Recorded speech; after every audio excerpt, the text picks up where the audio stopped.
Hi again, everyone. My name is Mark McKenna, and I'm the director of the Notre Dame Technology Ethics Center.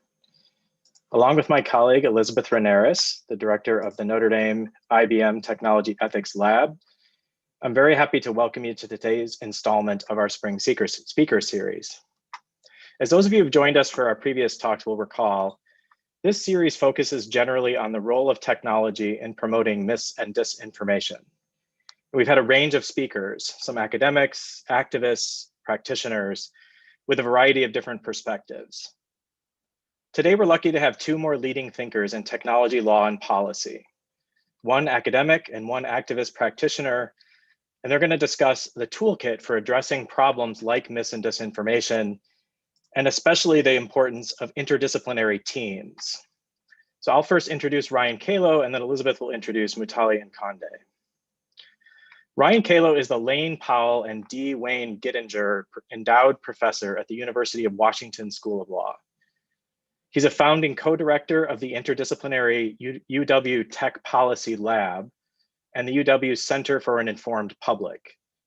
He's a leading scholar of law and technology, a board member of the R Street Institute, and has affiliations with a range of leading academic and policy organizations, including places like the Stanford Law School Center for Internet and Society, the Yale Law School Information Society Project, and he serves on the advisory boards and steering committees of groups like the University of California's People and Robots Initiative, the AI Now Initiative at NYU, the Electronic Frontier Foundation, and the Center for Democracy and Technology and Electronic Privacy Information Center, which most people know as EPIC.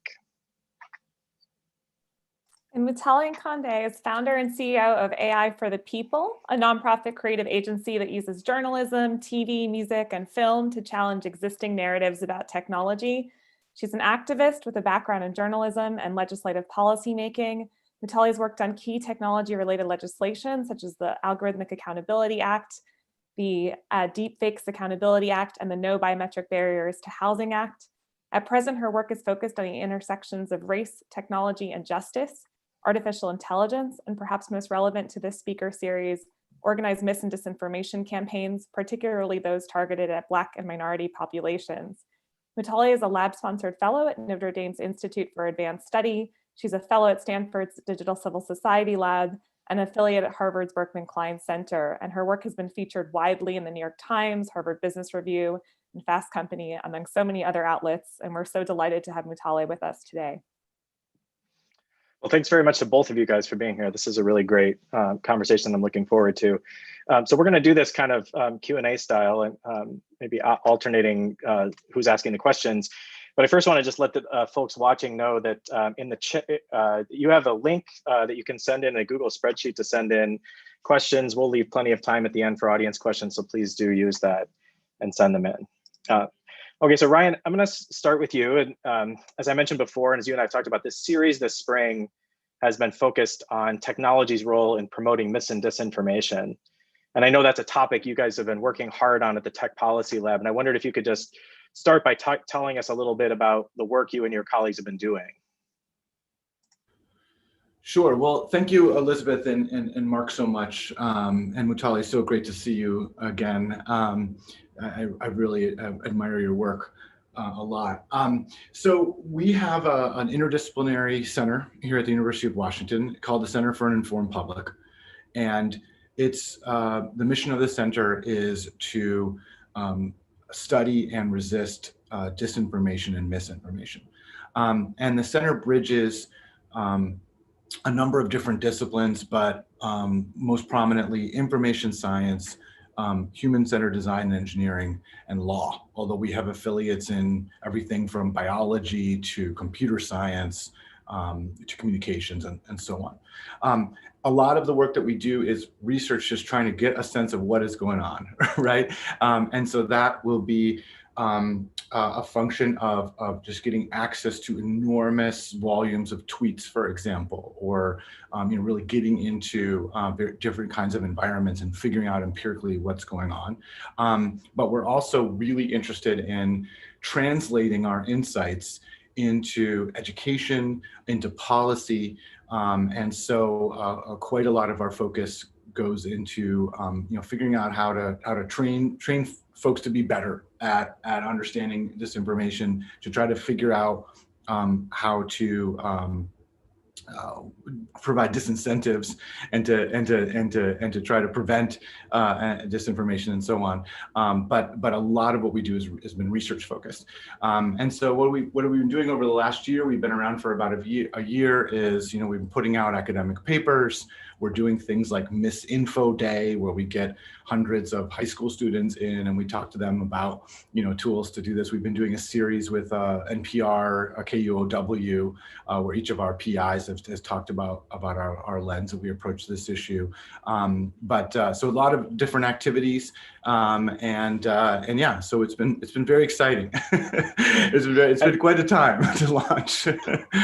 I assume that Misinfo Day is not a how-to thing. It's not a. Yes, we train high school students in how to get involved in it's an amazing thing. It's my colleagues have been doing it for a while now, but now it's under the banner of the center.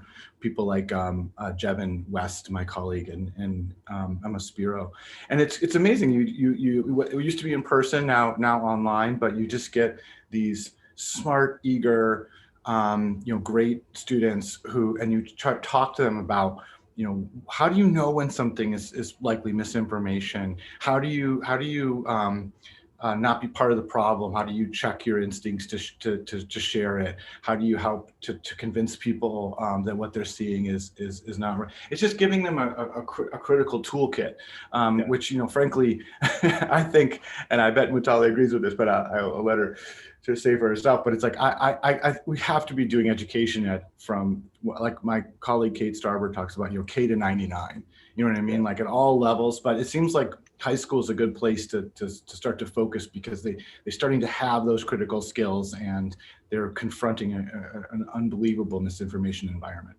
Yeah, great. So Mutale, I do want to loop you in here in just 1 second, but Ryan, I wondered if you could, since 3 of the 4 of us in this conversation are lawyers, this might be obvious to us, but I wonder if you could sort of tell the rest of them, like, what is a law professor doing in that lab? Like what unique skills or background are you bringing when, so much of what we hear about in the way people are studying misinformation is being done by, computer scientists, by people in information schools with different kind of tools. What do you bring to that lab? Yeah, I mean, so that's a good question. So, we are one of a handful of Knight Foundation funded centers, several of which have law and policy as a component. And as one of the PIs, my role at one level looks like it's, there's a policy dimension to this. Like someone needs to know Section 230, someone needs to know the First Amendment and the like. But over the past year, what's become really obvious to me is that there's actually, quite a deeper and more and important role for people who do law and policy, like myself and Mutale. But and that is that you have to take these empirical, hard-fought, scientific, as much as possible empirical insights, where you're complying to a standard of, say, sociology or information science, where you're trying to get at how the world is, what is really actually happening. And then you're having to translate that into recommendations, prescription, in some cases, art and storytelling. And that is not an easy transition for a lot of empirical academics to make, right? A lot of the other disciplines, they don't sort of truck in normativity the way that law professors do. I mean, one of the things about law professors, you could say a lot of things about us relative to our colleagues, but one of the things that we do is we have a relatively good facility jumping from the descriptive to the prescriptive. And so one of my roles has been really taking our empirical insights, our deep empirical insights, and then translating them, into more of a prescriptive, sometimes normative sort of take on the world.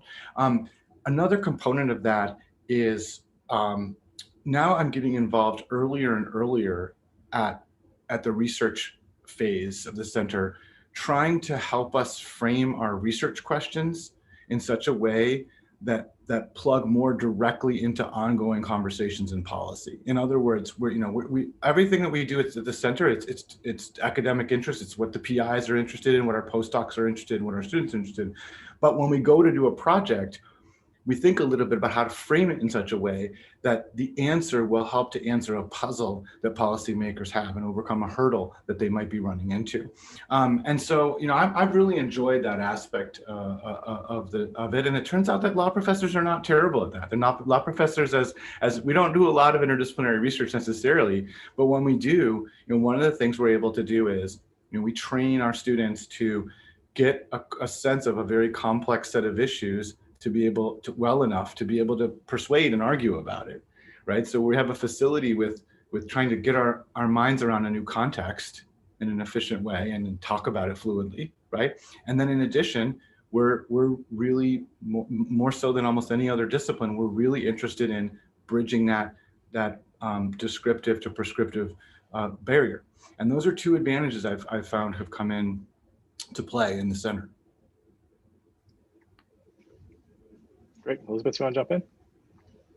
Yeah, I'd love to bring Mutale into this to even broaden what we're talking about when we talk about interdisciplinarity. So certainly we can talk about bringing different academic disciplines together. I think one thing that particularly strikes the lab about Mutale's work and how critical it is about how she brings communities together and different groups that may not be collaborating. Mutale, I was hoping you might give us some examples of the way that you're bringing in the arts and other communities that aren't typically part of the technology ethics conversation, and some of the great success you're having around doing that.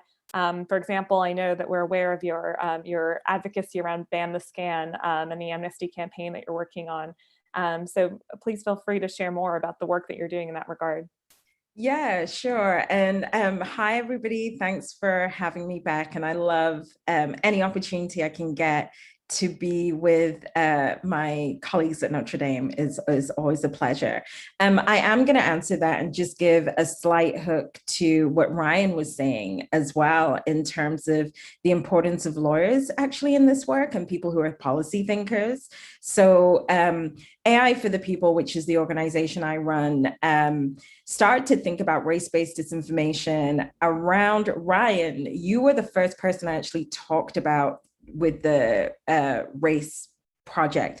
And we probably had that conversation maybe 18 months ago. And because Ryan came from a legal framework and understood that what I was speaking about were potential civil rights and voting rights issues, kind of leapt in. But at that point, the lab hadn't really started, I hadn't really started, but it was really having that one person that understood that voter suppression had legal implications that, in my opinion, helped bring the amazing colleagues along. So subsequent conversations with Kate Starbird and others. So I can leave that there. And that was really helpful because I honestly don't think that we would have got traction without him. And given that so much of our conversation requires, so much of our research requires an academic partner, we now feel that we can go to Ryan's lab and say, this is what we think we're seeing. We need to get the data from Twitter, let's think about something. So that aside, in terms of bringing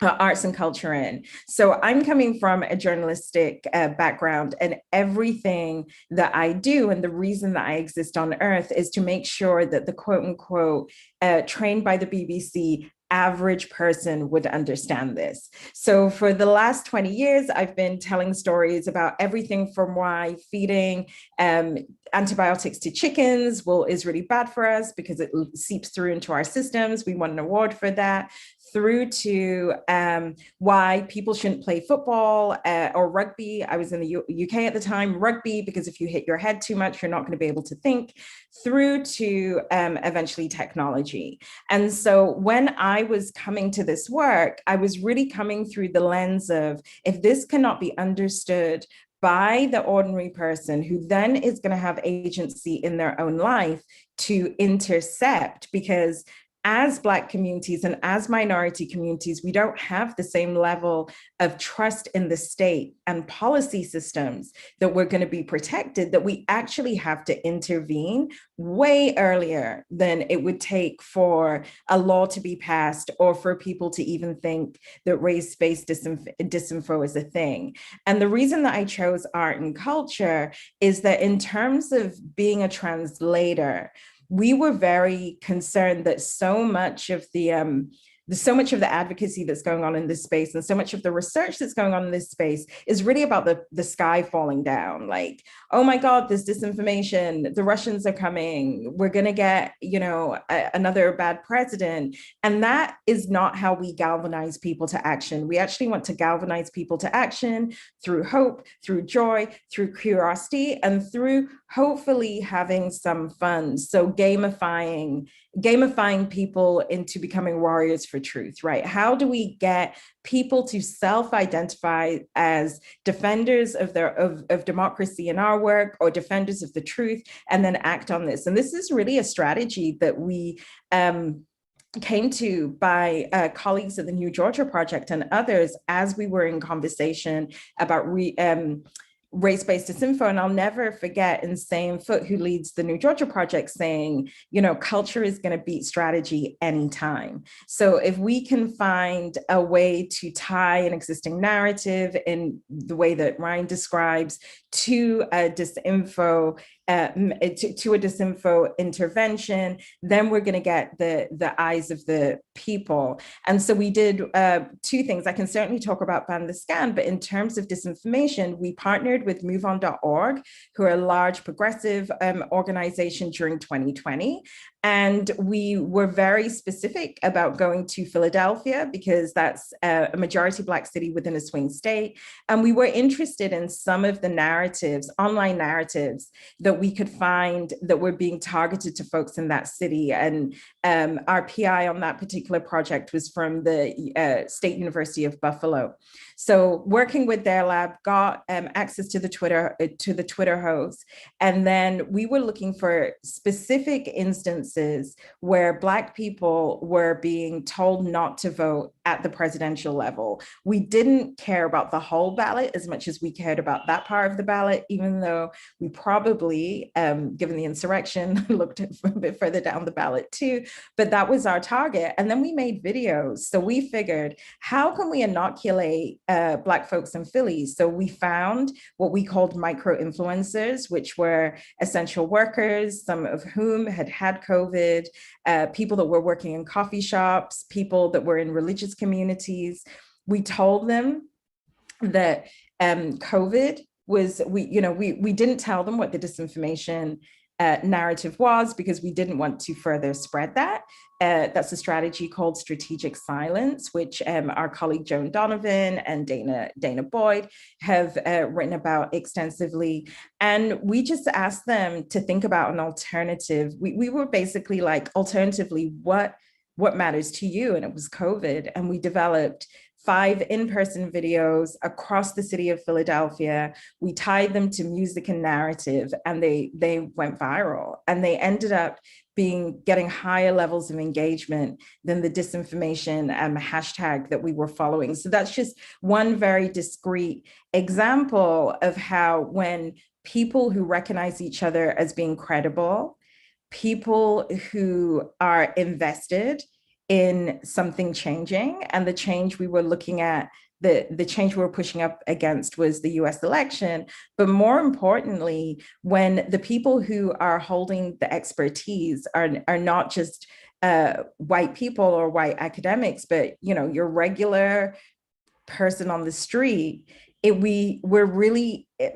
very interested in thinking about how that could move more. And then certainly in other responses, I can talk about much more of the film work and now actually television work that we're beginning to do around this as well. Oh, that's great. So I guess I want to, Ryan, I wanted to ask a little bit, especially because I think Mutale's beginning of her answer, especially talking a little bit about sort of the relationships between various different groups. I know you've been working on a book, sort of thinking about the toolkit for regulation in law and technology. And and how you might think about like what kind of disciplines are necessary to be at that table, and what teams, interdisciplinary teams, both for sort of mis and disinformation specifically, but also for just kind of thinking about law and regulation, because I think that the last couple answers really nicely, I think, reflect the mix, and I wonder kind of what you've taken away from that. Well, let me just say that I completely agree with Mutale, and I wanted to add as well that there's work. Just to be perfectly frank, there is work that the center doesn't feel it can do well because of a lack of diversity. So for example, if what you're trying to do is study disinformation campaigns that are specifically targeted at Black Americans, you can't do that research without having folks on your team who have that lived experience, and without reaching out not to non-academics who are the people who are actually doing that. And Mutale has repeatedly said that, and it's absolutely right. And so there's knowledge that we felt we couldn't gain because we didn't have that capability, and that of course Mutale with others built in order to get to understand a context, and then from there. Having a better understanding of that context, then we can bring to bear certain other kinds of data-driven analytics tools that we might have, but we never could have gotten in there. I mean, you see what I mean? And so like that, I have to say that is not only is it critically important to bring people along from as you put it, just like person on the street, non-academic, but also to have people helping you do the original work so you can understand the context. And again, Mutale, you've said that to me many times. So yes, Mark. I mean, I'm thinking a lot about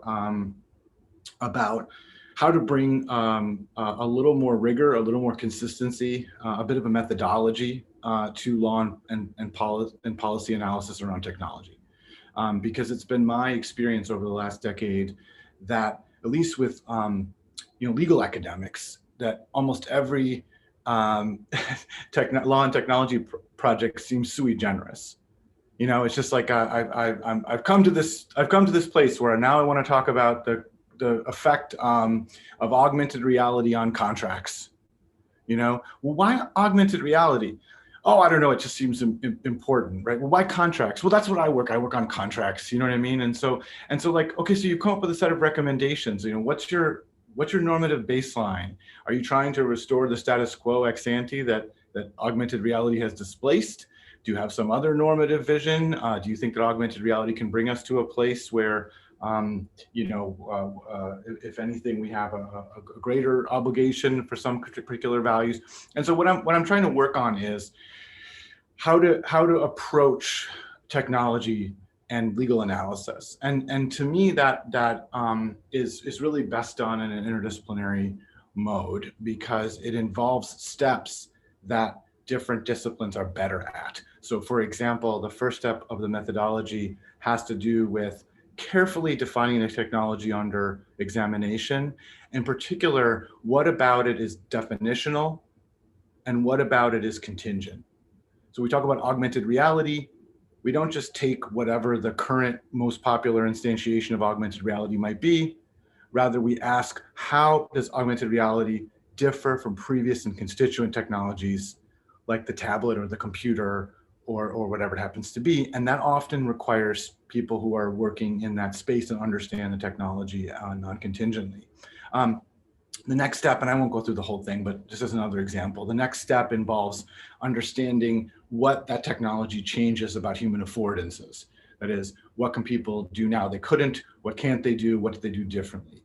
And often that requires careful qualitative study that is best conducted by people with qualitative training, whether they be in information science or science technology studies.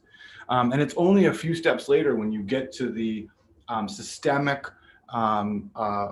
analysis of what assumptions of law and policy no longer obtain, or what institutional configurations, legal constitutional configurations no longer make sense. Only then really do you draw deeply from the legal methods, as it were, right? And so I think that a lot of these things can be done by a single person, and I think a single legal academic doing these steps in a more careful, rigorous way would be better. But my own impression is that if you can build an interdisciplinary team, you're going to be better off.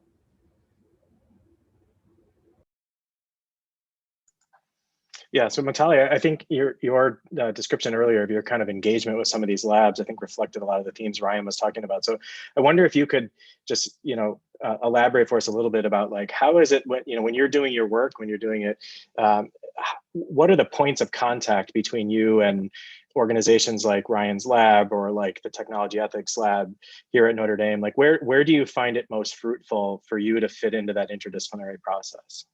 So as part of our mission is to reduce racial bias in tech, and we define that as shifting policy with a big or a small p, right? So big P policy would be, it's really illegal advocacy, which is just drawing on a field of work that I come from, or small p could be even after our disinformation work, we're in an ongoing conversation with Twitter around their content moderation policy and how we think it should change. And the way that we would come in is, we have the belief, and I wish I had said this, but I didn't. Rashad Robinson, A Color of Change, taught me that in order to shift policy, we need to have people on the inside writing the statute and people at the door demanding the change, right? So we're always interested in looking for written policy which acts as a basis for us to decide which P we're pushing. So in the case of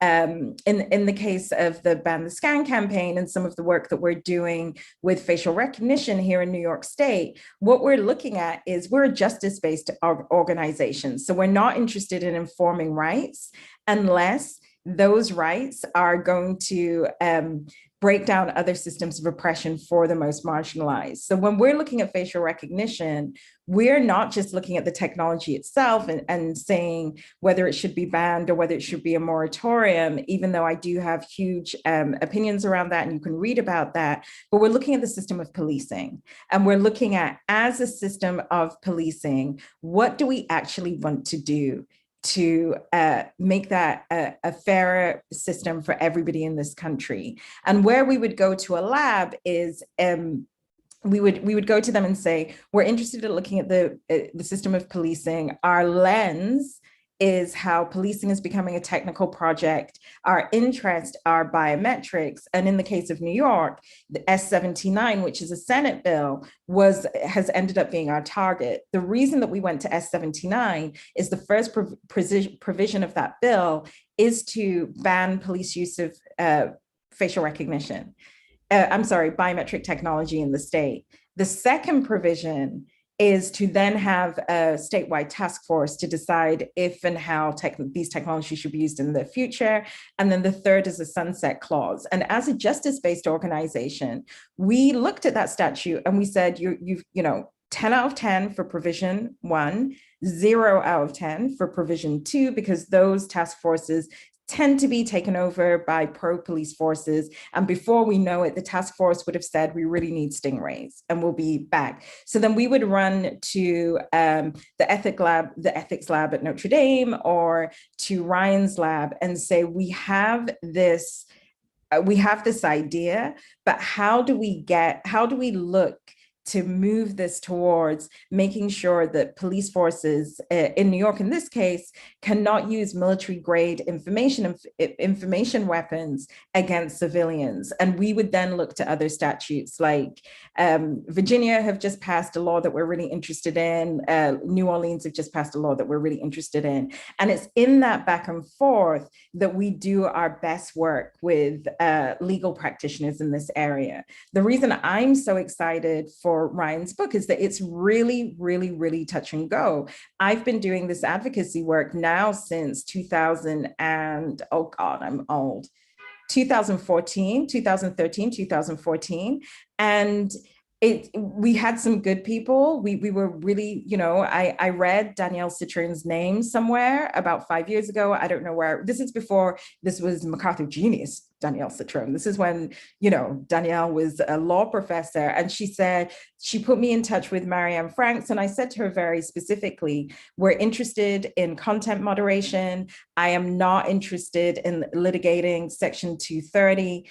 what other legal strategies could we use? And they brought to us the consumer law lens, but they also left with us the idea that Section 230 is really about speaking up against the state. And even though Twitter and Facebook are transnational, that may be a misuse of freedom of speech, it may be a misuse. And I was then able to invite Marianne up to DC, and we were able to argue that point. But we don't hold those resources. We don't hold those resources and expertise online, because all we want to do is to build enough of a knowledge base within the general population that you're going to have those people at the streets to say, actually, I didn't know that I cared about law and tech policy, but if you marry it to policing, and I care about policing or housing or employment or food distribution, and I care about these issues, I actually care about tech policy also. I just want to jump in on that and just mention as a strategy. I mean, if you look at what happened with net neutrality, right? On the one hand, you had the fact that John Oliver took an interest in net neutrality was really important, because then he did this amazing explainer and people could understand, like, oh, this is why it matters to me, right? The fact that John Oliver had access to Marvin Amori, a former law professor who works on net neutrality, to help with that episode was incredibly important too, because Oliver didn't make mistakes and knew what the policy discussion was, so that he could frame his comments, right? And that relationship between Mutale and Marianne is similar, right? Where Mutale has the ability to tell the story, to frame it in a way that people can understand, that it resonates with them. But Marianne has that in the weeds policy in law experience precisely about intermediary liability, and it's just that's how these things work when you bring people like that together. So building on that point, Ryan, in this speaker series, we've tried to very strategically pair academics and practitioners in a conversation about the challenges posed by mis and disinformation on platforms. And as you know, while the Tech Ethics Center here at Notre Dame is really focused on academic research and providing the theoretical foundations for this work, the lab is more focused on producing research and artifacts that are really targeted at practitioners in industry and government, civil society, and more. So as experts who've worked with both academic and practitioner-focused communities, how do you view the relationship between those communities in this conversation? What are some of the challenges that you've encountered, and perhaps some ways that you've been able to successfully navigate those challenges in your work, and some lessons even for how we continue to collaborate across the academic and non-academic circles? Mutale, maybe we can start with you. Yeah, so I've been, I've really highlighted the best of the collaborations that we've had, but there is a sense of like the academic heroes savior complex that we sometimes get, because there is an element of this work that gives academics public profiles that they may not have had prior, a relevance to their work that may not have been there, and are climbing that public intellectual ladder. And so they will use community, and they will use these projects done within community to get there without connections to community. And I'm obviously not going to name any names, but we've had to really have strategic conversations with the board about how we have to divest from certain academics, because it's very clear to us that they're really not interested in an ongoing conversation. We have a 5-year narrative change model.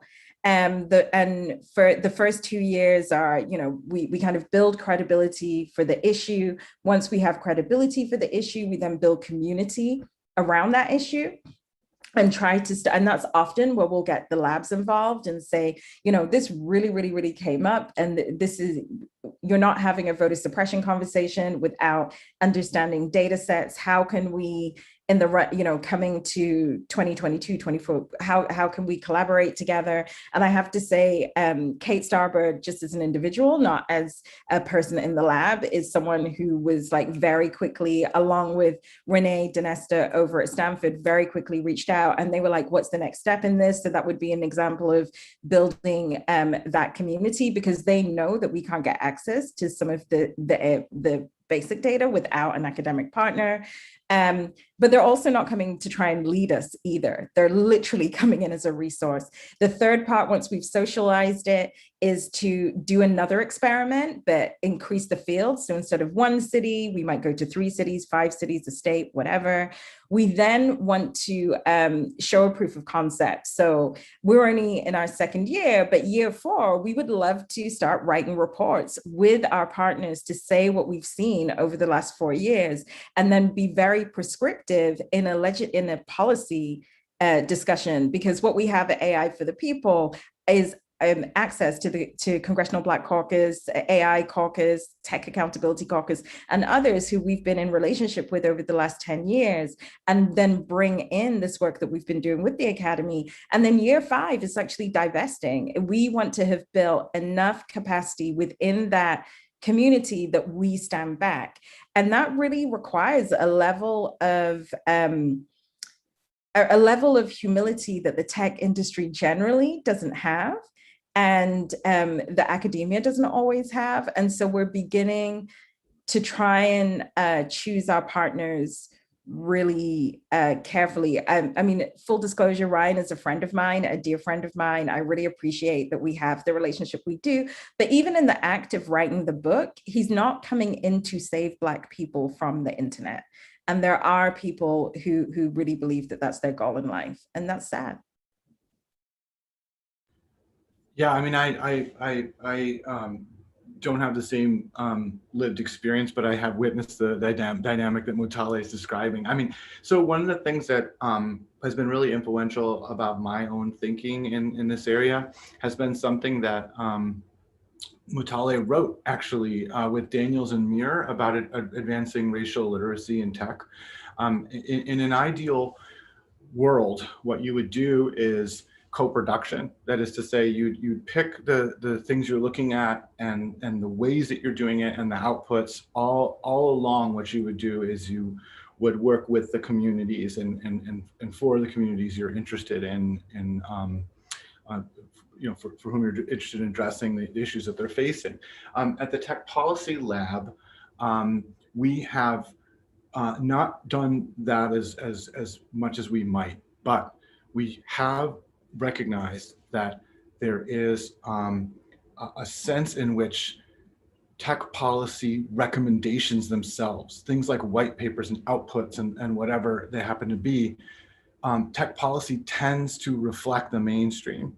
And even if that mainstream is more progressive, and even if the mainstream is this and that, still that's the case.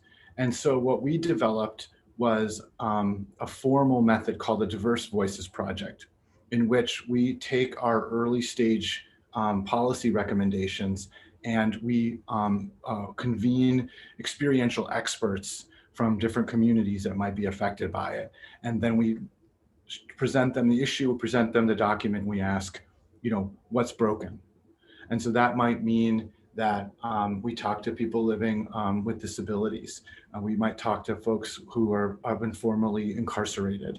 And in addition to people with that lived experience, our experiential panels also consist of people who study or advocate on behalf of those groups, because sometimes the individual might have the lived experience, but not see the patterns that you see from advocating on behalf of a community. And so we vet our work product that way.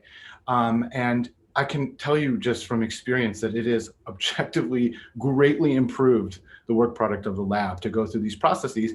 And then we've documented how to do that, 50 some odd pages with scripts and step-by-steps and everything. And we've also trained other organizations and other individuals in the Diverse Voices method. I just want to acknowledge right now, however, that is not exactly what is being recommended by the community. That is, we have picked the topic and brought the white paper along to a particular point. before we are vetting it with these communities. And so it's not true co-production, but it's an initial step that we've taken in recognition of the way in which, you know, academics look and act and know a certain way. And anyway, it's really dramatically improved our work product.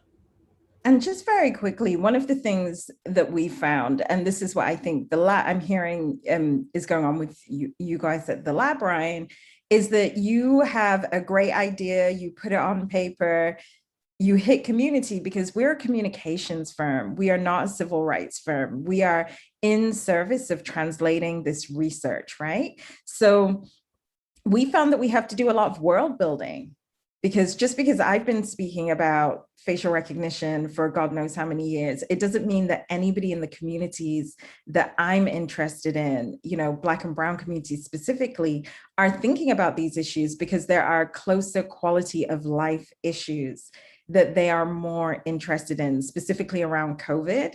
So even with the disinformation work, where we produced this video with Amnesty and, you know, EFF and all of these people, oh, you know, that's really great. We go and we start going to community board meetings here in New York as part of our ethnographic work. That's how, as a journalist, I understood what communities actually thought about an issue. I'd have to go into community. And we find that not only are police, people who are working on police and interacting with the NYPD in their volunteer time, because they're so passionate, want police, they thought that we were lying. They were like, facial recognition totally isn't a thing. You watch science fiction, go away. And we had to realize that not everybody is, you know, in this bubble that we're all in. So we've now had to add this other element of world building through narrative. And that's why TV, film, coded biases, streaming on Netflix as of today. That's why we, you know, we're working on another film with a production company that looks specifically at the movement, not so much the science, but getting back to this idea of people see themselves in an issue, they'll move on that issue. That we're still learning, you know, we're still learning ourselves. I mean, it's a dialogue is what I'm hearing, which is that on the one hand, you might be bringing issues to a community that they hadn't thought about, but once they do, they understand why it affects them materially. And other times, sourcing your projects from things that are bubbling up. Yeah. I mean, so we have one of our postdoc, Lasana Magasa, he is taking a diverse voices methodology, and he's been applying it, and he got a chance to himself select what are the kinds of tech issues that he wanted to work in. And Lasana grew up in Harlem. He's a Muslim, African-American, and his first one was, I want to talk about COVID. I want to talk about vaccine distribution. I want to talk about testing inequity and so on. And so he selected that particular lens. I would think in part because he knows there are communities that are being affected by it. Of the wide range of things he could work on, that's what he gravitated towards. But you know, he's one individual of a dozen in my lab. You know, it's not the same thing as going to those communities. And I'll say very quickly, just in response to that, because I know we want to get to questions, there is a lot to be said about the way academics train people. So on this facial recognition project, we're working with Meg Young, who's a UW graduate. You know, speaks, her and I have a lot of the same influences. She's now a postdoc at Cornell, but she is so passionate about using this diverse voices methodology. And without her, and Meg is a young white woman, without her, we probably wouldn't have even realized some of the data that we would have to overcome, some of the misconceptions that we would have to overcome, because her insistence through this diverse voices training was, well, if we're going to frame this as policing, this broader issue that is already in the public attention, it's already in the public imaginary. We're not even a year from George Floyd. We're going through that process. Let's actually think about what it feels to be in a high crime neighborhood.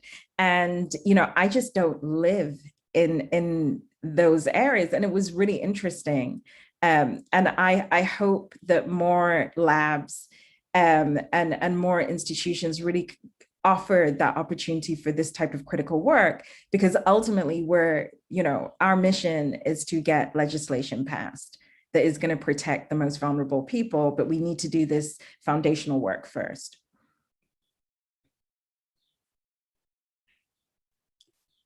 So since you both brought up popular culture, Netflix Encoded Bias, which is a really important film the lab is encouraging everyone to please watch in the context of the technology ethics conversation. I wanted to ask you both about another Netflix film, The Social Dilemma, that you may or may not have seen, which has been raising some eyebrows in the STS, or science and technology studies community, both academic and practitioners alike. And go back to something you said earlier, Mutale, about the importance of framing the problem. So I'm curious what, whether you wanted to comment on the film or just talk about how narratives and storytelling are really important to your work, but it seems can also be problematic and challenging, particularly in thinking about how to come up with really effective solutions, or even things like legislative and regulatory interventions. So for example, in some of the recent hearings with some of the tech CEOs, we've seen how some popular framing can sometimes lead to some complications in terms of solution-focused thinking. So whoever wants to take it first, please feel free to jump in. So I was horrified. And the reason I was horrified was it really fed into this single genius narrative that you can come out of the tech world, you can go into the tech world, you can create a company, sell it to Google in the case of Tristan Harris, and then I don't know, on the road to Damascus, be like, oh my God, I'm doing so much wrong and I'm gonna fix it. When in actual fact, there are 2 decades of work, and I may be undercutting that, but there are 2 decades of work of people beginning to ask, as soon as John Perry Barlow was like, there is no race on the internet, there were people saying race matters all the time, every day. And no, we're going to create the knowledge that underscores that point. And I feel that while the film made some really, really good points, it completely erased not just the amazing community of Black female scholars, starting with Latasha, oh gosh, please do not let me say her name incorrectly, at Harvard, Kennedy Peterson. Latanya Sweeney. Latanya Sweeney, thank you so much. Starting with Latanya Sweeney at Harvard Kennedy, finding that she could find, get around HIPAA laws through using the governor's name, which I thought was ingenious, through to her name being linked with bail bonds ads on Twitter. I mean, this woman is a leading STS academic. Why would she need bail bond? Oh, of course, because her name has been coded as Black.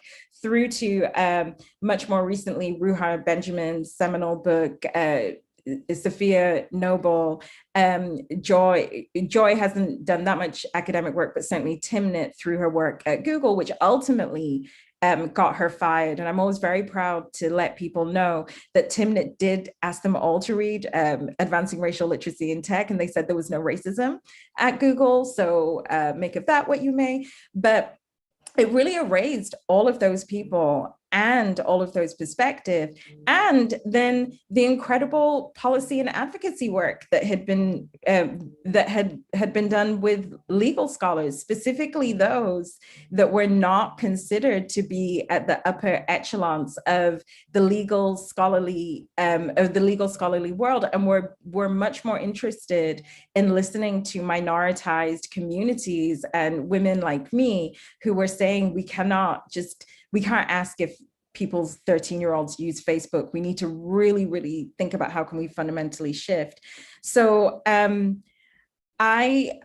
feel that if we're going to have a narrative, it has to be an honest narrative. There are no heroes. We're all in this together. And if we all play our specific part, we can get to better solutions, which is the work that Ryan is doing. I also think that there are real world implications of that single narrative, that single genius narrative.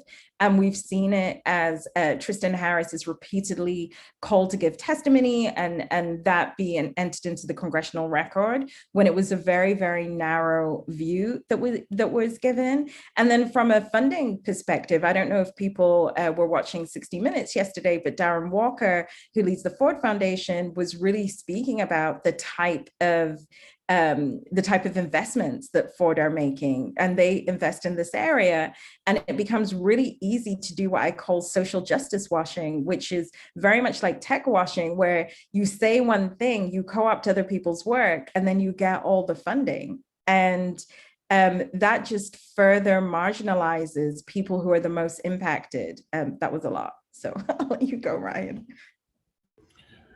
I mean, I agree with everything you just said. I would say that, and by the way, one positive development has been that finally, some of the major funders, including corporations, are giving to historically Black colleges. Do you know what I mean? Like the $1 million to Howard is a huge deal. Give to Howard, don't give to Harvard. Harvard's going to take your money and put it next to the other money. Give it to Howard. Anyway, that's beside the point. So, which is not even the same as giving it to communities on the ground, because of course Howard is a prestigious university, right? So the other thing I would say is that I watch The Social Dilemma.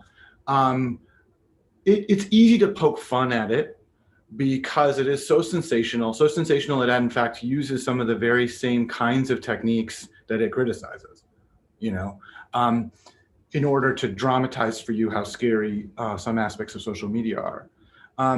But it's the problem with the social media, with the social dilemma, has to do with its misunderstanding about the kinds of damages that artificial intelligence and social media are really doing. So it foregrounds the least plausible, in some ways, idea that we're being pre-programmed like machines, and that none of us have free will anymore, you know what I mean, and that kind of thing, right? So it foregrounds that for you, which is something that, as a person who has actually sort of barked up that tree myself for a long time, it's really hard to get policymakers to actually make a change about that. If you go to policymakers and you say, we're being controlled by social media, they say, well, show me the evidence of that. Show me the harm. Show me this, show me that, right? And in doing that, in addition to the erasure that I agree that with Mutale is being done with the previous work, it ignores some of the incredibly extractive practices of artificial intelligence and social media. Things that, for example, Kate Crawford has documented in her book, Atlas of AI. The materials coming out of the ground, the enormous use of energy, the reification and reinforcement of this incredibly sort of Tayloristic, just everything is about how to categorize. And, you know, the point that matters is that there's some things that are going on that are really material and theoretical that are not really touched upon. And it reminds me of something a colleague once said, which is that power has a really interesting way of supporting and bolstering and putting forward its weakest critics. That is to say, if you know what I mean, that's to say, if you have a criticism that's easily weathered, you're going to be put in front of people. And by the way, this happened to me. And so that's really the danger with this. You can sort of poke fun at Tristan Harris for saying that no one got upset when they introduced the bicycle, when in fact everybody of course freaked out when the bicycle came along, and there were like these op-eds and these sermons about how horrible the ills of the bicycle. I mean, he doesn't know, it's okay. But you can't excuse the idea of only focusing on sort of the least plausible harms that are being done by some of these systems. But I do agree that some of the claims that the Social Dilemma made in a way that really got people's attention and really did get them to focus on some real problems. And I do credit the movie for that. I would definitely agree. From a communications perspective, we definitely got eyes, but it was difficult to keep eyes because, you know, when you're saying things like we really need a field of study that looks at science, technology, and society. And I'm like, lots of people do that on Earth and have been doing that for a really long time. But I would definitely agree, but that doesn't mean that I disagree with the form. It doesn't mean that I think that this should stop being done. One of the people early on were asking us, why are you interested in content production? And I was saying, because I've spent 20 years around lawyers. And they said, well, what do you mean? And I said, I'm interested in the IP. We also own the IP. And that's one of the ways that we know that we can continue to do this work, because we can relicense our work, we can create curriculum, and this is also, it hasn't quite worked out yet because we've never found a big enough partner org to come in with us on dissemination, but I'm sure we will. And they were like, we never thought of that. And I keep reminding them, I'm Zambian. My name is Mutale Nkonde. If you want to have a conversation about AI or quantum computing, go to sub-Saharan Africa and look at how those economies are being positioned to create these parts, positioned to really do all of this harm to themselves. And there is no critical lens. And I know when Google opened in Ghana, because I was working with the Congressional Black Caucus at the time, they thought that that was the best thing that could ever happen for Ghana. And I was the lone voice. Now imagine if we could somehow disseminate the idea that this is a transnational, trans-sector consideration, and our very environment is on the line, but we don't feel it here in the United States. We're getting a little short on time. This has been a great conversation. I wonder if in just a couple of minutes we might end by asking, and you both talked about the significance of taking all the learning you're developing, all the work you're doing, and translating it into policy. Mutale, you said into legislation. So I wonder if we could talk a little bit about, from both of your perspective, just in maybe a couple minutes, what's the concept that's kind of most missing in that conversation? But by which I mean, the kinds of things that are possible legally at any given moment depend on kind of the way we frame what the goals are of whatever kind of regulation. So I wonder if you could just say a little bit about, like, even though there's lots more attention on a lot of these issues than there was even just a few years ago, what's most missing from the conversation right now? I can say in a sentence, and I'll let Ryan finish. Marrying harm to existing civil rights protections, and relying on ethics, which doesn't really define harm and makes it very difficult to legislate. Yeah, I agree with that too. I would say that the thing that I've been thinking a lot about is the role of deterrence, because the truth of the matter is we talk a lot about platform liability and the like, and there's good reasons for that. But some of the sources, the worst sources of disinformation, are these quasi-state actors that need to be deterred at a transnational level, through diplomatic and economic forces. And in addition, one of the pictures that's emerging from the research, which is why empirical research is so important, is that a relatively few number of people, for very specific reasons of their own, are way disproportionately spreading misinformation.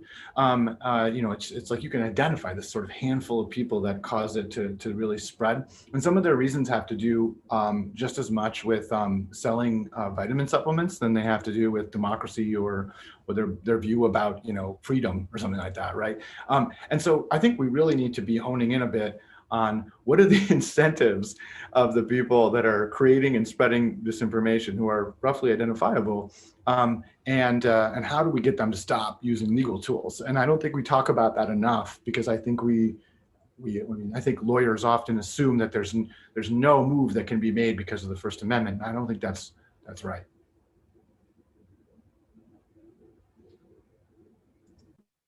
Elizabeth, do you have anything else before we close out? We have about 1 minute left. So. Okay. No, I think we're going to have these two back in conversation because we could go on all day. But in the interest of time, I think we're probably best to wrap up.